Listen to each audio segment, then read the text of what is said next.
foundation, Phil.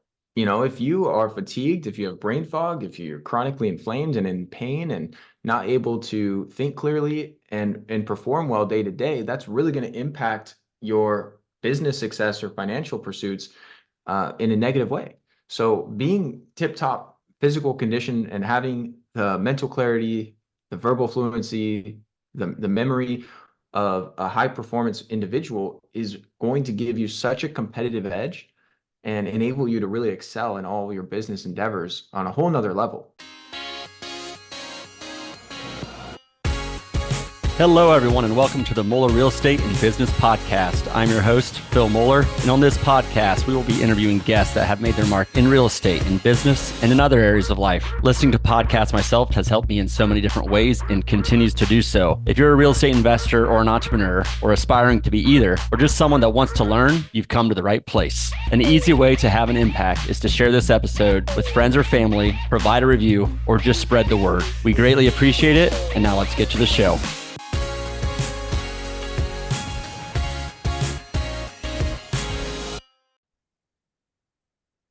Welcome, everyone, to the Moeller Real Estate and Business Podcast. Very excited for today's show. Mr. Ryan Kennedy. Ryan, how you doing today, man?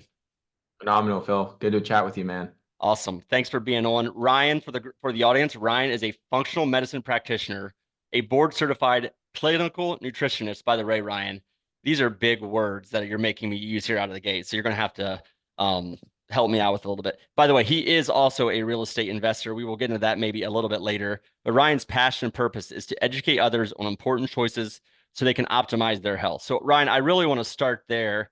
And well, before I get into why the heck is a functional medicine practitioner on my podcast, tell me what got you into this field, kind of your backstory and what led you to this. And then we'll go into why you're on my podcast. But what brought you into this field? I got interested in natural health at a very early age, though, really from a pain to purpose journey, where at the age of 14, my mom was diagnosed with cancer.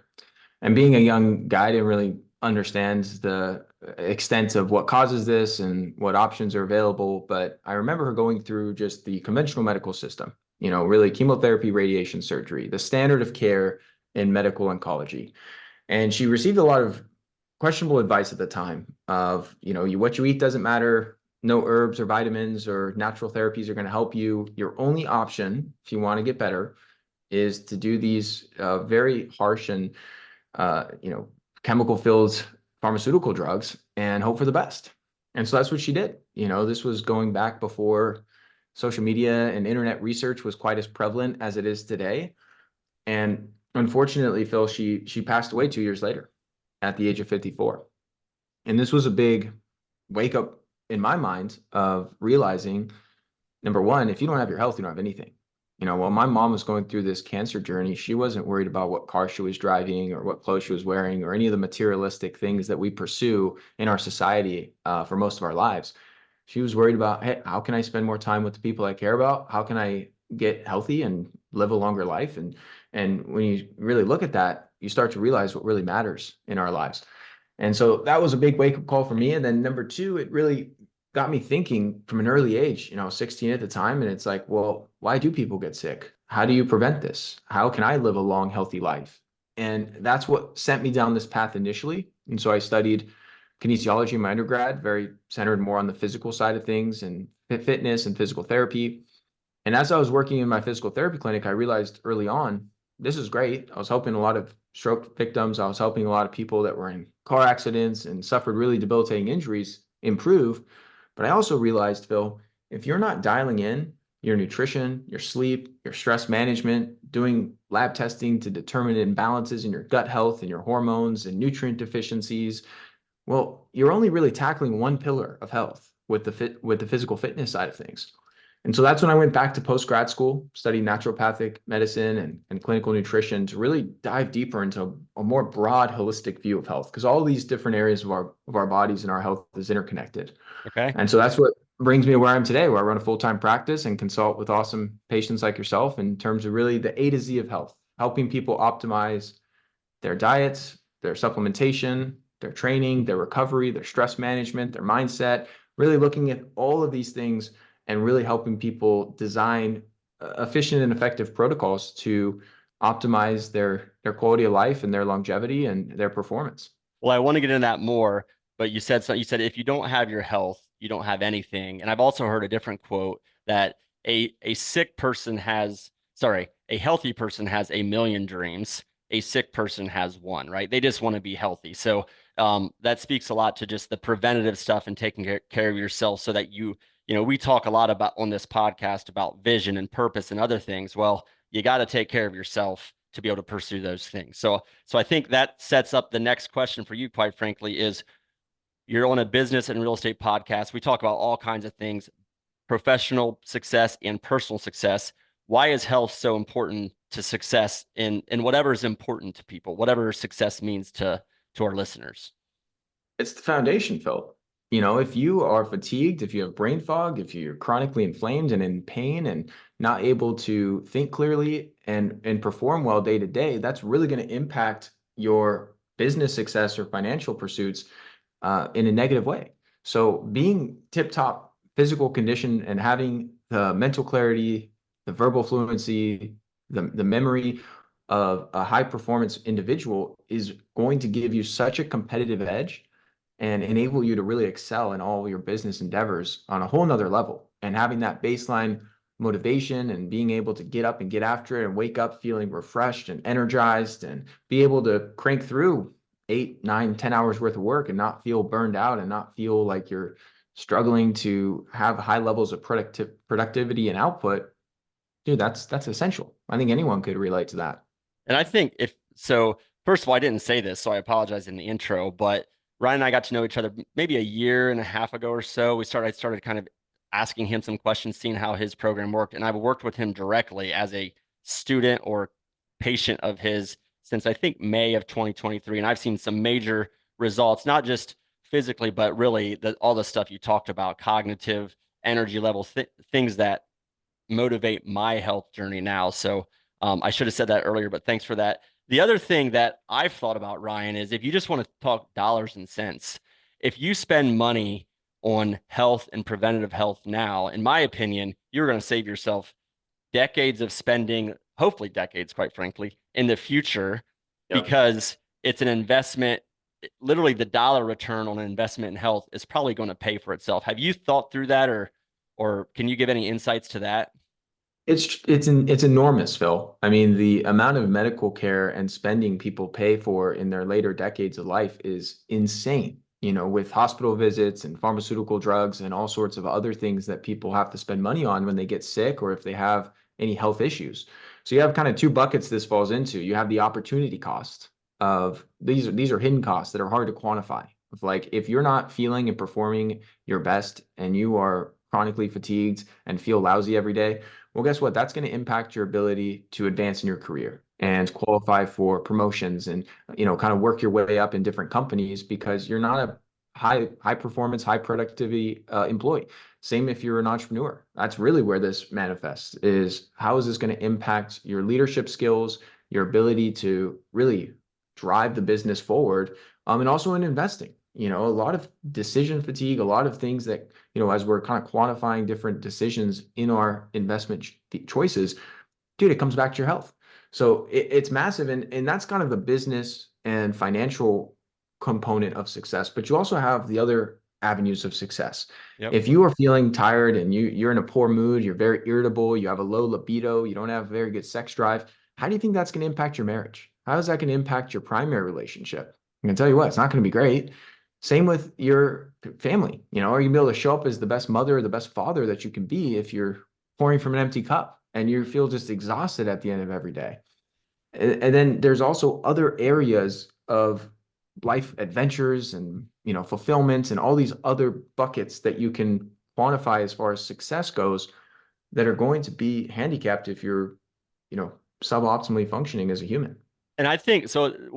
Why this resonates with me so much is because I think people's mindset around why they do things is so important. And for me, my mindset in my 20s was I wanted to look good for different reasons that I probably shouldn't talk about on the show, right? But as it shifted and as I had kids, my mindset on why I wanted to be healthy changed to energy, longevity, and other things. So I think your mindset and why is so important to set it. We'll get into the tactics and some things on what people maybe should do here, but I think framing your mindset around health is so important. The other shift I had in health is different for me than a lot of other things, where I can get instant gratification from health because if I work out today, I'll sleep better tonight and I'll feel better tomorrow. I can already get the benefits of working out today, tomorrow, as soon as tomorrow, whereas a lot of investments or business or other things that you do, you might not get the rewards for a month, a year, or even longer. So I guess I think that this, like the beginning part of this episode so important for people to think about is what is your mindset around health?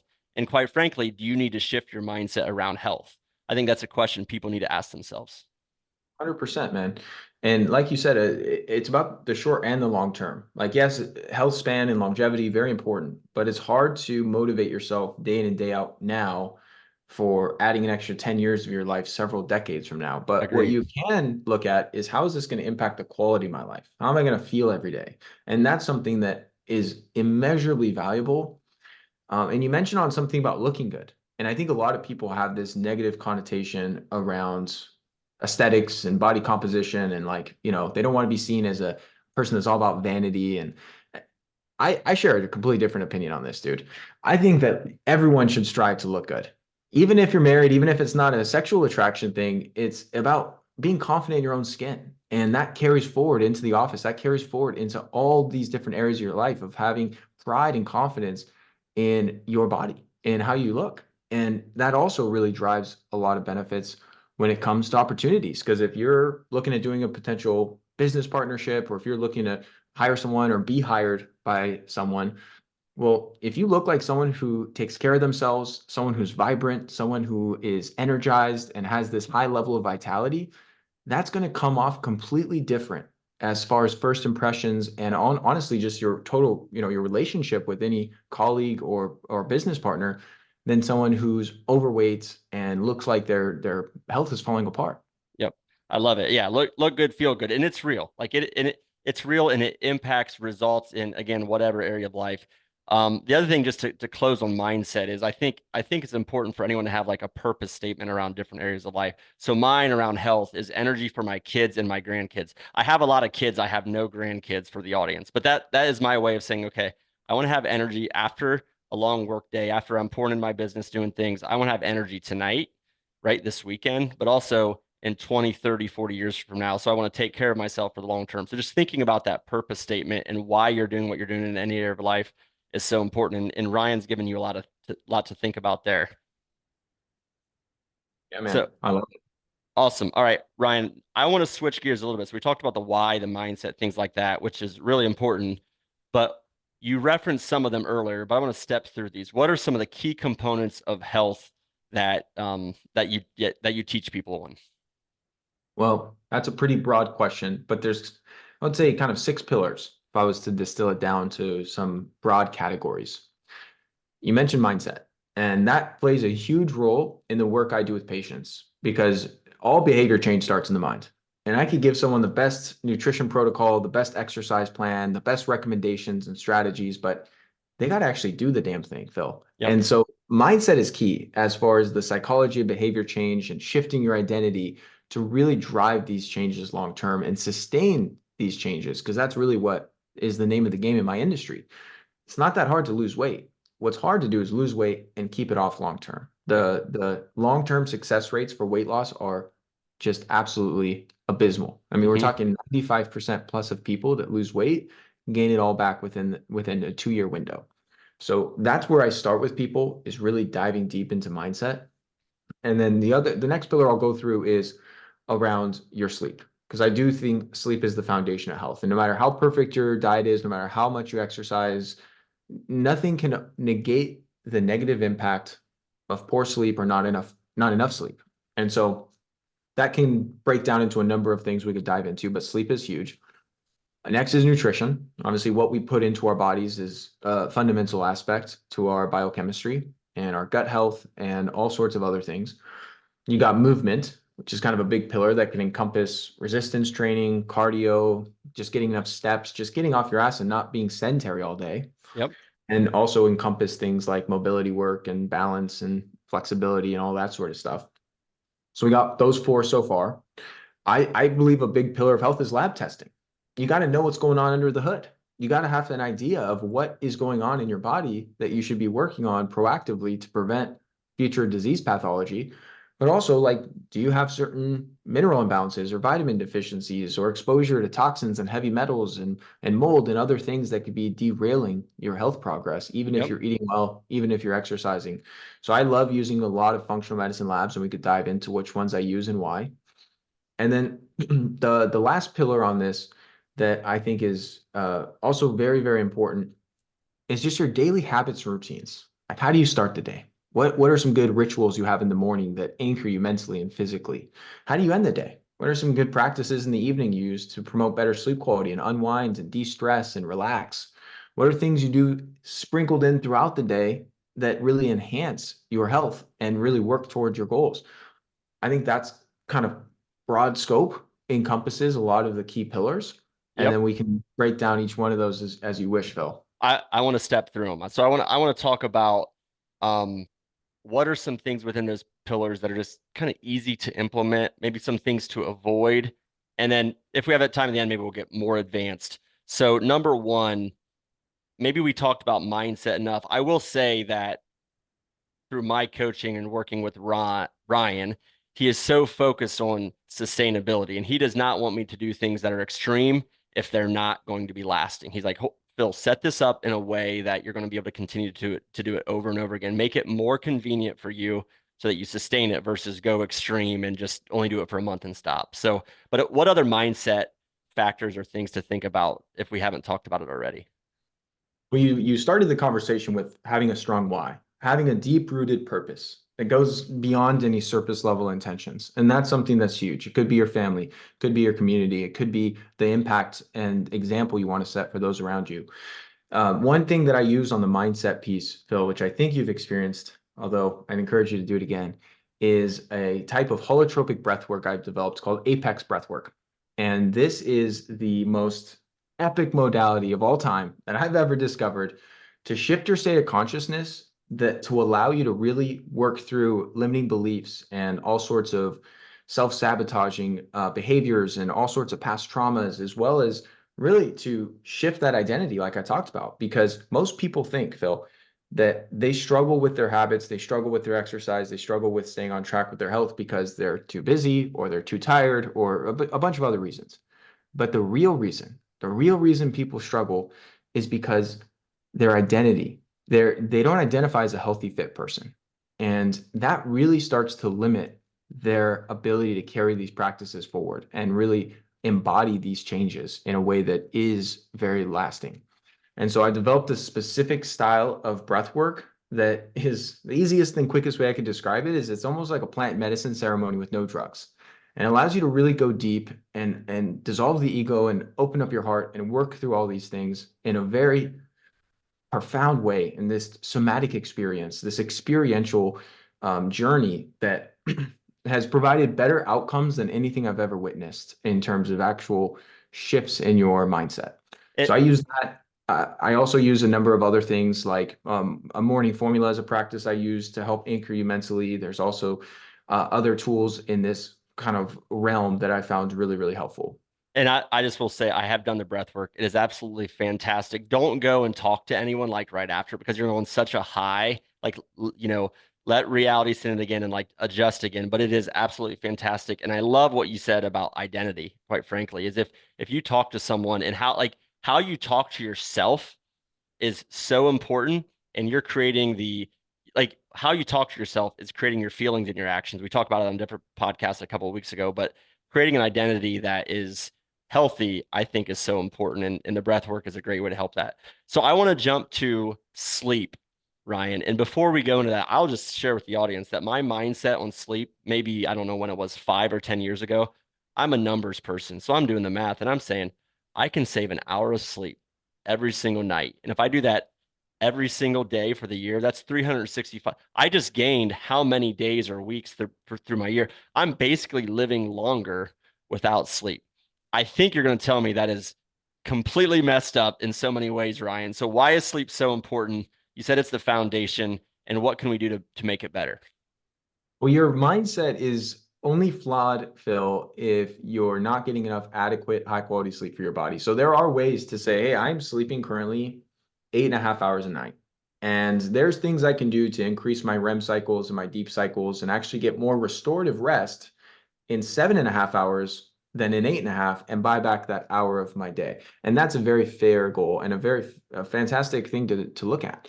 But when it comes to just sheer numbers, most people, if they are skipping an hour of sleep that they need, are going to have suboptimal output for the waking 16 or 17 other hours. And so it's going to be a total net negative in their lives in the short term and the long term.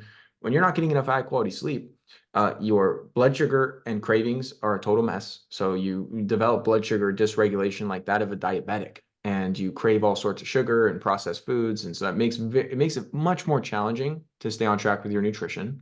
It lowers your metabolism. So your energy expenditure day to day is inhibited, which is obviously not good for your metabolic health. It also creates all sorts of problems with your cognitive function, with focus, memory recall, can increase your chances down the line, dementia and other neurological problems. So that's obviously something most of us want to avoid. And I could go through a million other reasons of why sleep is immensely important, because when you're not sleeping enough, it negatively impacts your hormone balance. So for men, can tank your testosterone, which causes all sorts of other issues. For women, it could throw your estrogen and progesterone out of balance.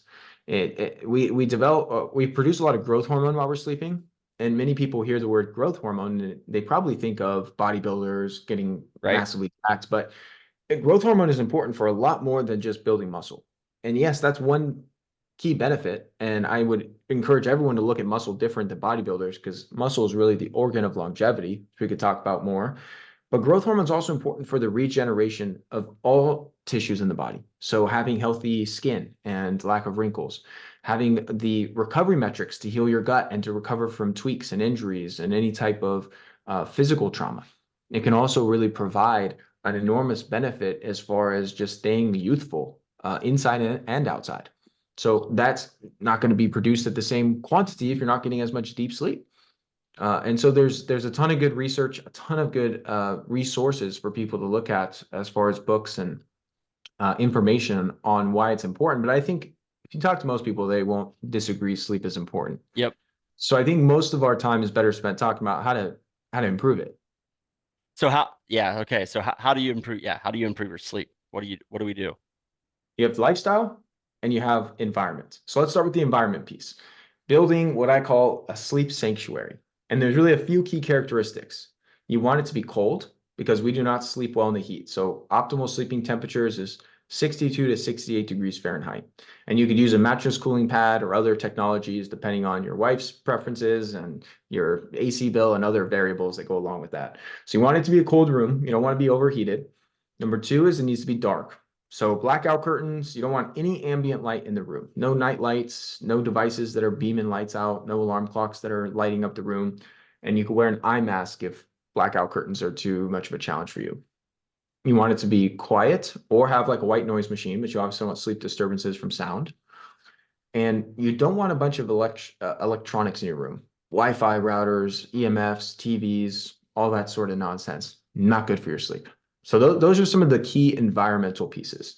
As far as the lifestyle piece, you got to set yourself up for success, just like anything in life, Phil. So if you do all the wrong things during the day, you're indoors all day, you're not getting any sunshine, you're watching TV till late into the night, you're scrolling on TikTok videos right before bed, you're literally setting yourself up for failure. So you can't have your head hit the pillow and expect to sleep like a champ.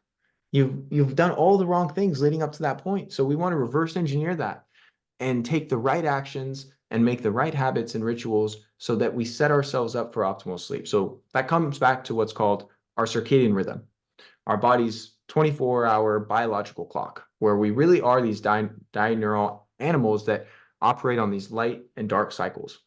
And so first thing people can do that really helps with your sleep quality, among thousands of other benefits, is upon waking, get outside for some morning sunlight.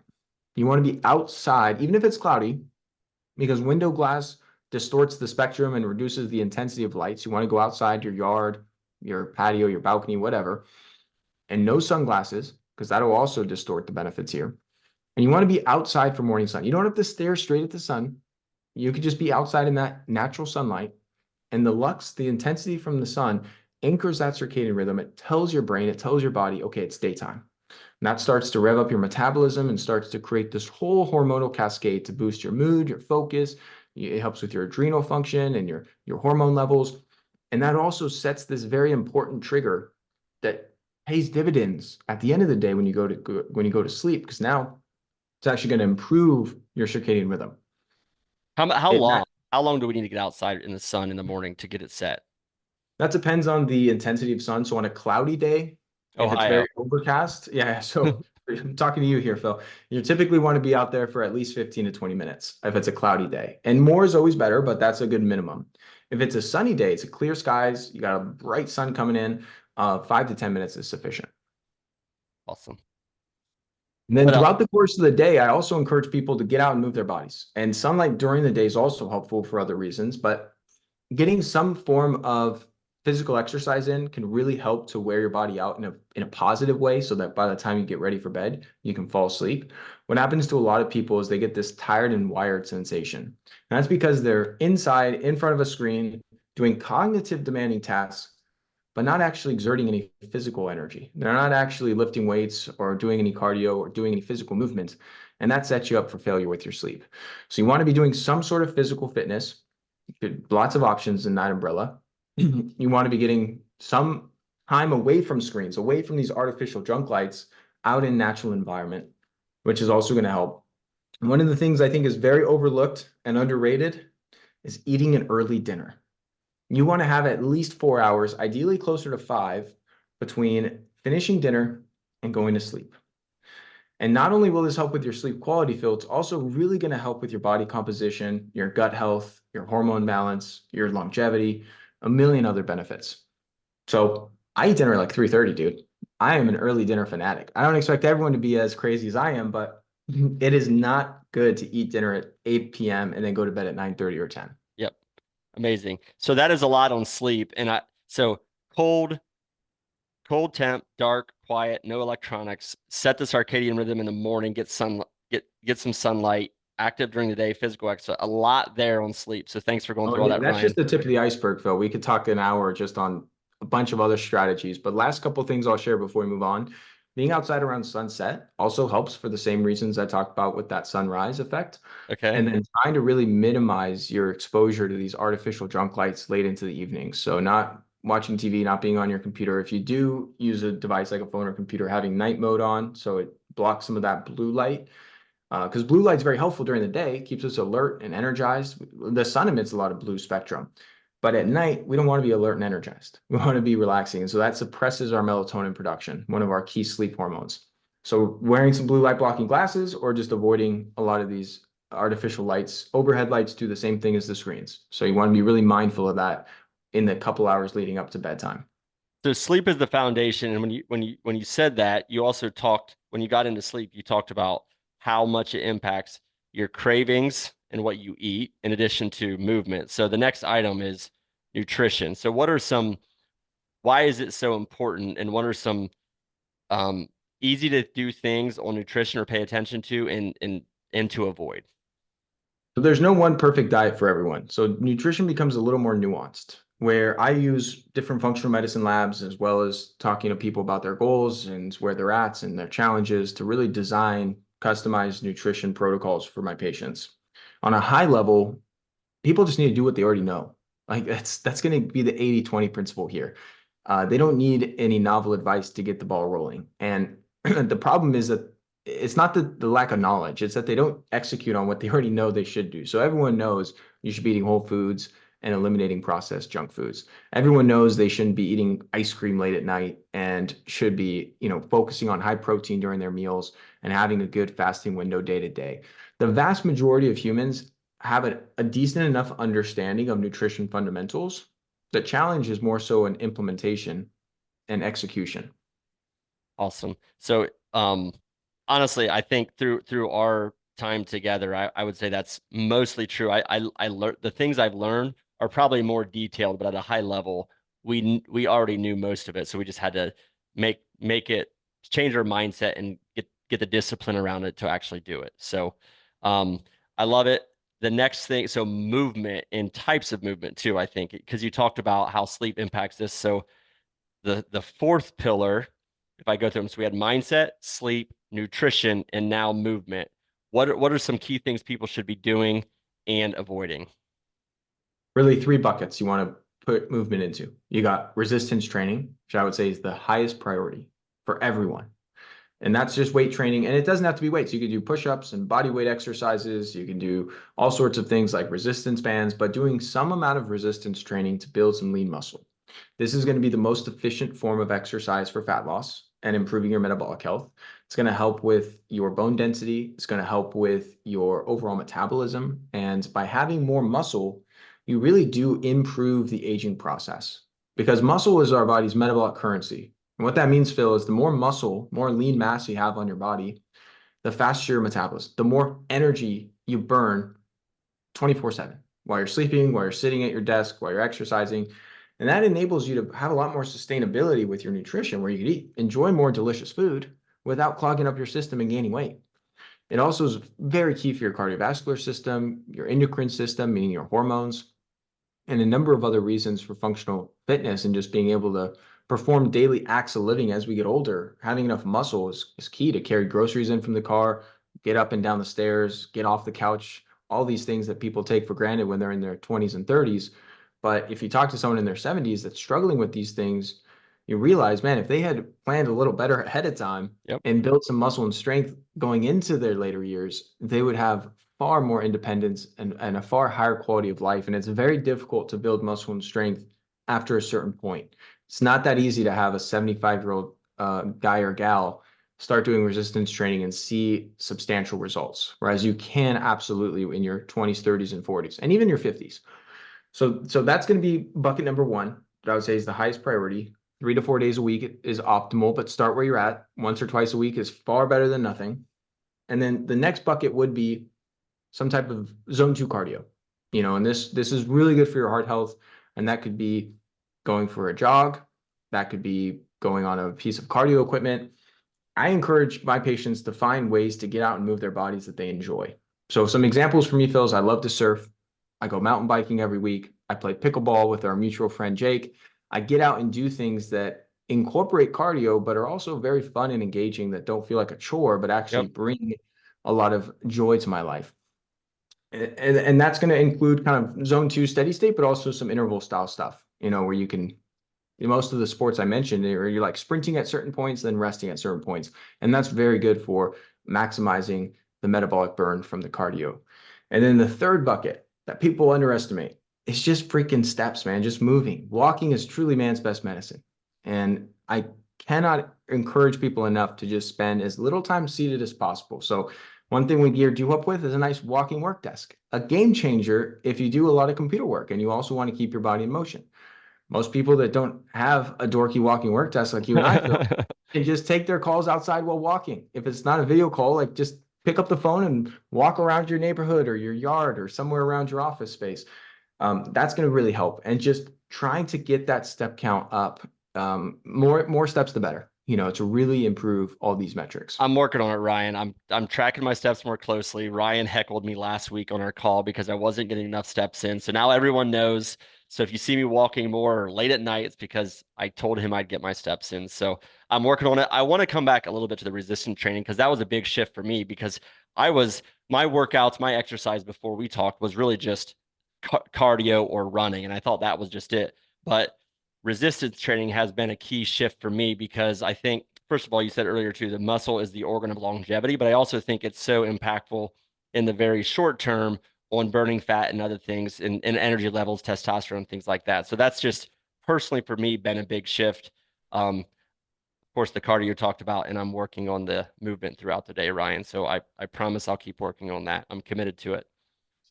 Yeah, Um, you're doing great, Phil. But you're right. A lot of people, when they have a desire to lose weight or improve their body composition, they're like, all right, I'm going to start going for runs. right. I'm going to start doing some cardio.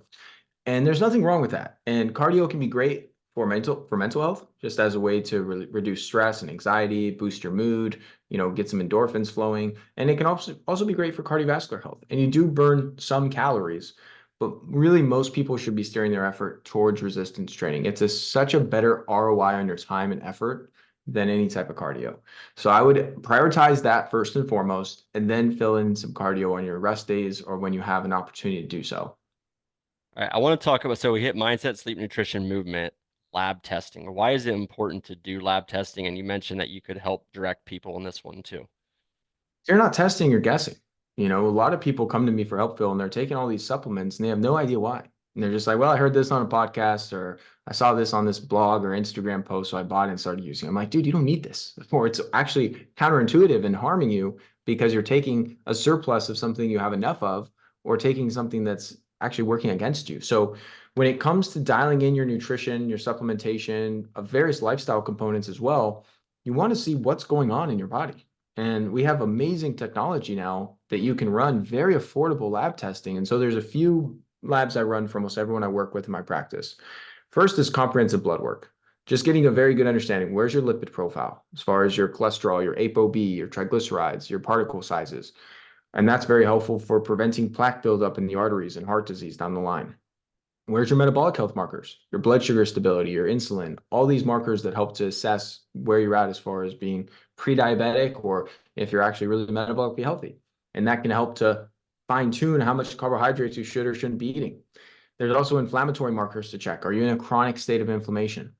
There's a number of things like hormones that really dictate how we feel. So it's very difficult to build muscle and burn fat as a guy if you have low testosterone. So seeing where you're at to note, do I need some natural testosterone support using herbs and nutrients to boost my levels? For women, it's very hard to sleep well at night and feel good day to day and manage anxiety and other mental health challenges if you have what's called estrogen dominance. Too much estrogen, not enough progesterone. And that also impacts body comp. And so there's a number of things, and testosterone is important for women too. We usually think of it as a male hormone, but women have a significant amount of testosterone in relationship to their other sex hormones. And testosterone for women is very key for sex drive, for overall just motivation and determination day to day, for energy levels. There's a lot of women that have low T that I help improve all these metrics substantially by implementing natural ways to boost their underlying testosterone levels. And then there's all sorts of nutrient testing, for vitamin D3 and zinc and copper and magnesium and all these essential nutrients that Yep. massively influence our risk of disease down the line, improve our immune system, improve a million other things. It, So and that's kind of the blood testing bucket. and one thing that you said there is like people, to me, in my opinion, people are diagnosing health issues or imbalances without knowing it's a health issue at the core, and they're trying to fix it with in other ways when really if they understood their labs, maybe there's something there they could do. Is that a fair understanding? Yeah, to articulate that differently, a lot of people are trying to mask symptoms with pharmaceutical drugs. So if you go into your primary care physician and say, "Hey doc, I don't feel well with my mood. I got some depression. I feel like I'm very low day to day."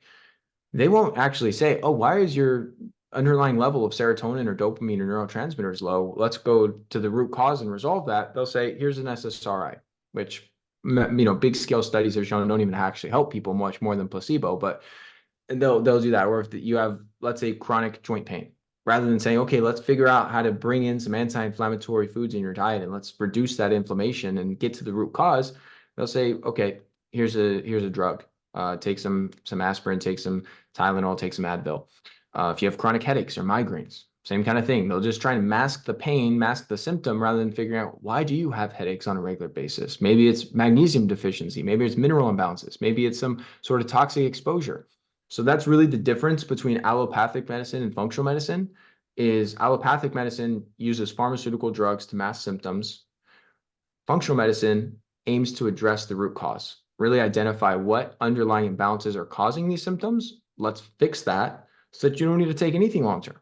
Not only do you not need drugs, you don't even need supplements forever. We can actually fix the problem and you could feel good for the rest of your life without having to take anything. I love it. And so the lab testing, how can people like what's the best approach to doing this for people so they can just understand it? Where can they go or how might they do that? I would encourage people to work with a practitioner. And I don't just say that because I'm in this industry. I say that because it's helpful to hire a skilled professional no matter what you do. Just like you wouldn't fix your own car, you take it to an auto mechanic, or you wouldn't do certain things that you could hire a professional for, like file your own taxes when you could hire a CPA. When it comes to your health, it's even more complex than all these other things that we hire professionals for. So really hiring an expert that can teach you what everything means, what actions to take, and how to course correct different imbalances is a fantastic ROI for anyone. And so I encourage people to find a naturopath or someone who specializes in functional medicine to really take more of a holistic look at this stuff. I could order labs for anyone that wants, blood work or anything like that. I'm more than happy to do so. Um, Obviously, I work with people all over the country via telemedicine, and happy to help anyone that's interested in pursuing that. But you can also find local providers. You can find there's lots of other people that do what I do. You don't have to hire me in order to get help with this stuff. Yep. Awesome. So the last item you said is habits and routines. So how does that help your health, and what does that mean? Beginning to end, you said.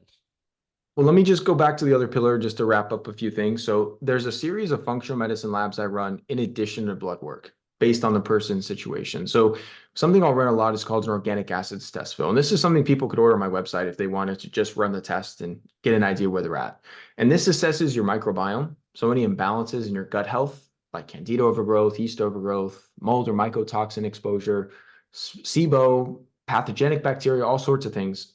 But it also looks at a series of other markers like your vitamins, your amino acids, your serotonin and dopamine, your mitochondrial health. It assesses this whole variety of data points that you can't really get very well through blood work. So I think that complements blood work really well. And then depending on the person, I'll also look at food sensitivity panels, minerals and metals testing. There's a series of other functional medicine labs that are at-home tests that I mail to people. They do the sample. It's very easy. It's usually urine, hair, saliva, something we're not having to do a blood draw. Send it back to the lab, and it gives us a whole bunch of really good data for very, very low cost relatively. I mean, most of these tests are a couple $100. So that's something that I'd also encourage people to look at if they run their labs. Let's say their blood work, they run blood work and everything looks okay.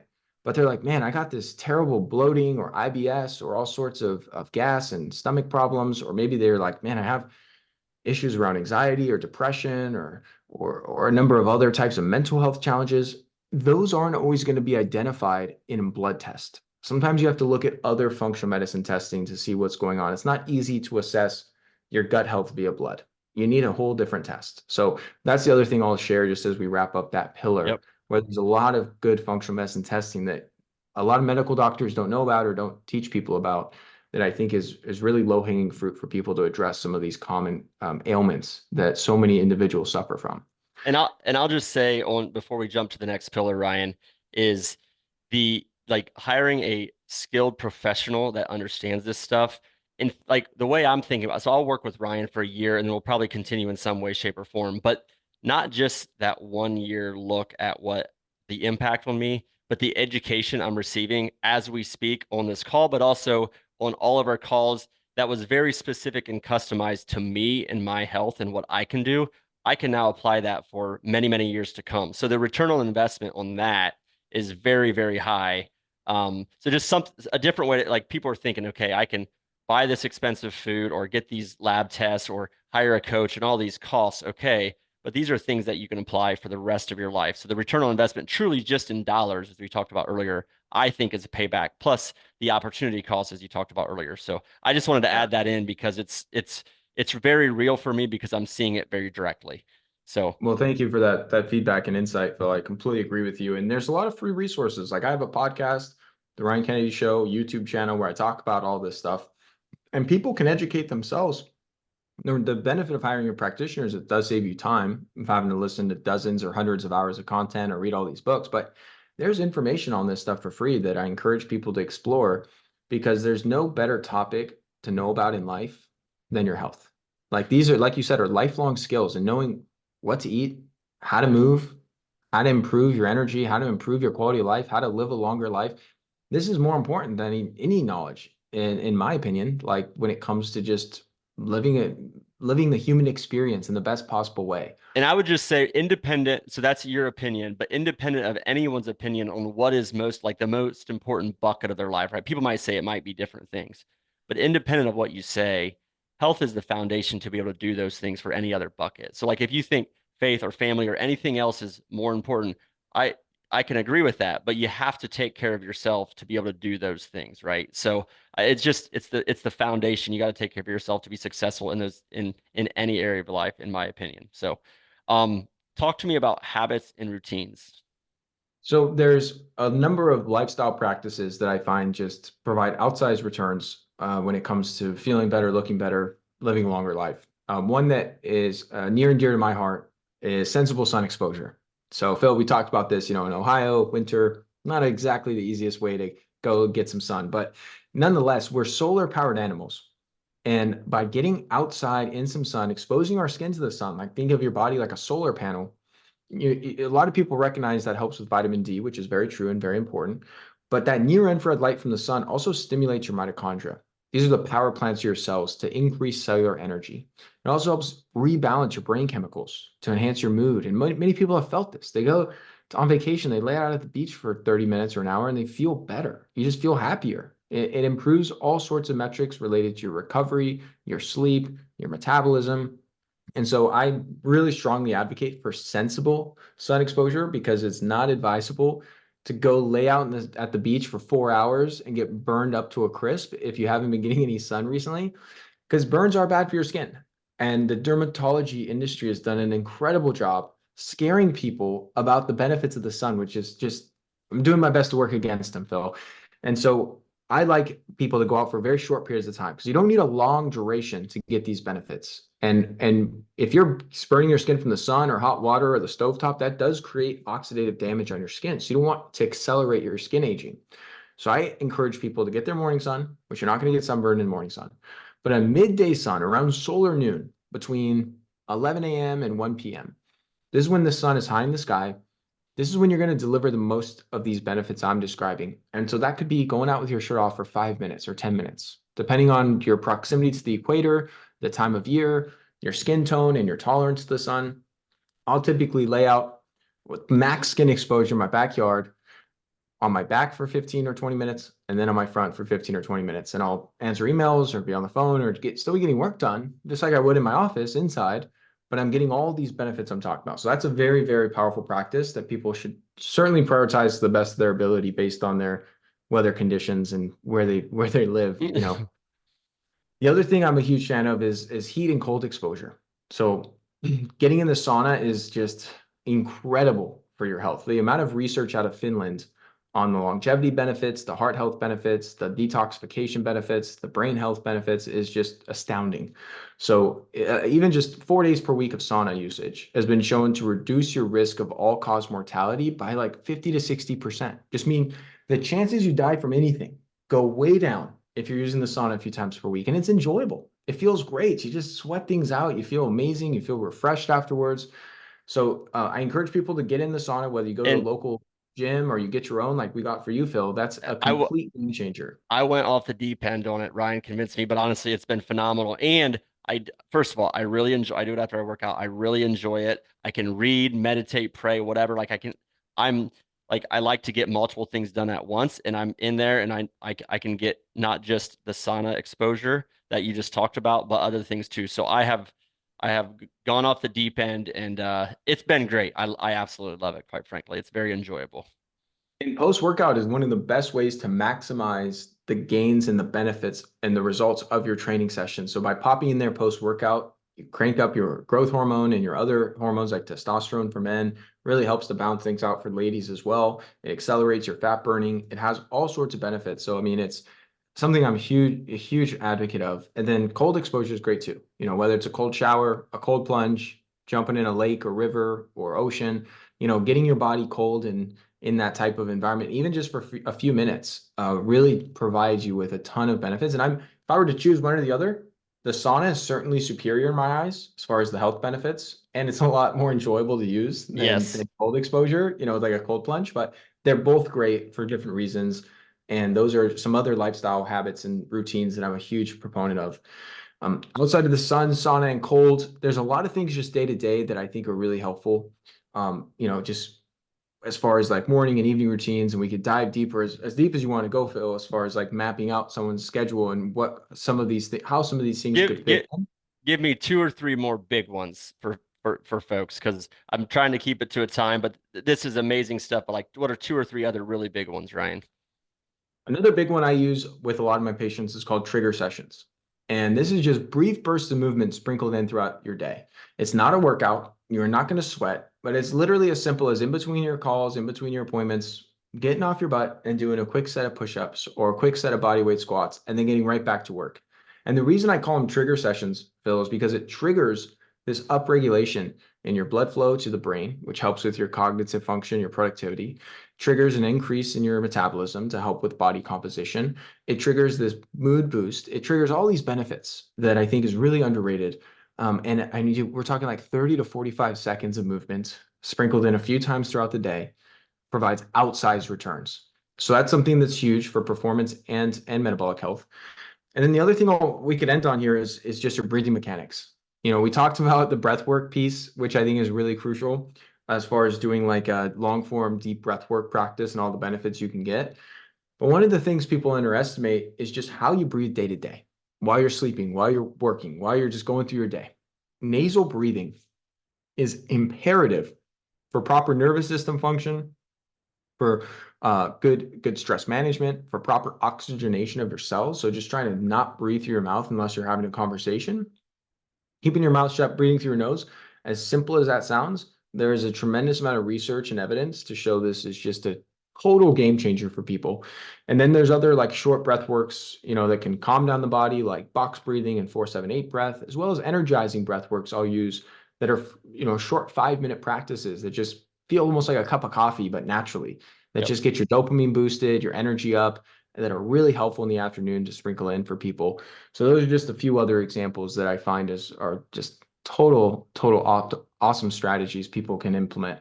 And I would encourage people to just go through, go through this episode and like, what is, Ryan talked about the 6 different pillars. What is one thing you can do, this quarter or whenever within that pillar? Or maybe like, oh, that's pretty easy. I didn't even know that, so I can implement two. But what are one or two things you can do and start to, Ryan helped us prioritize those items, but maybe there's one thing this quarter and then you'll add another thing within that pillar next quarter or whatever it might be.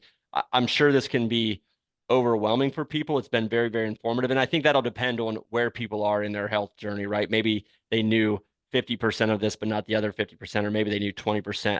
It depends, but just pick a few things and put them in place is what I would say. And that's great advice, Phil, because it's hard to overhaul your entire life overnight. I really encourage this incremental change. So taking one or two things, implementing it immediately this week, and taking another couple things, implementing it next week, and creating this compounding effect. Yep. Because as many topics as we touched on, Phil, dude, this is the tip of the iceberg. I mean, we didn't talk about stress management. We didn't talk about environment. We didn't talk about detoxification. We didn't talk about nootropics. I mean, there's so many different things that we could dive into that are really valuable for people. But again, don't try and implement everything at once. When I'm working with a patient, I guide them through a 6 or a 12-month program to really bring these things in incrementally, because that's what drives all the benefits. And you don't get this information overload. You don't feel overwhelmed. And it's one of the most important things when it comes to behavior change. And that's honestly, that's exactly what Ryan has done with us over the last 10 months or so, is just small incremental steps that have been sustainable, and then we can keep adding on, and it's hopefully compounding. So And then you amazing. look back, like you, Phil, you look back over, 10 months, you're like, holy smokes, man, I've changed Right. almost everything. Like, I've Right. changed a lot of stuff about my health, but it hasn't felt like it was that big of a shift because it's been very slow and steady. Correct. And again, I'll put another plug in, but the education I've gotten over the last 10 months has been incredible through the process. So I want to shift gears, Ryan, to the closing kind of segment here. So um key factor, like if you were to identify key factor of success, whether that's for you, for health, for your business, what is a key factor of success for people? I think it's really comes back to mindset and all this stuff, man. All behavior change starts in the mind. And so whether it's business systems, whether it's relationships, whether it's health, it really comes back to working through and identifying the limiting beliefs, some of your self-sabotaging behaviors, some of the things that are holding you back up here in the mind, because thoughts become feelings, feelings become words, words become actions. And so by really working through that in all of these different buckets, I think that's really the starting place for improving your life. Love it. Um, what is a person? So you talked about all these habits. You have them all dialed in, I'm sure, but what is a personal habit that you are working on for yourself? Working on like eliminating or working on adding? Yes. Either one. I just want to talk to you more often, Phil. I mean, I'm just trying to get you on the phone more frequently, learn from you about real estate, get some more business advice. So, I mean, that's really my life's mission right now.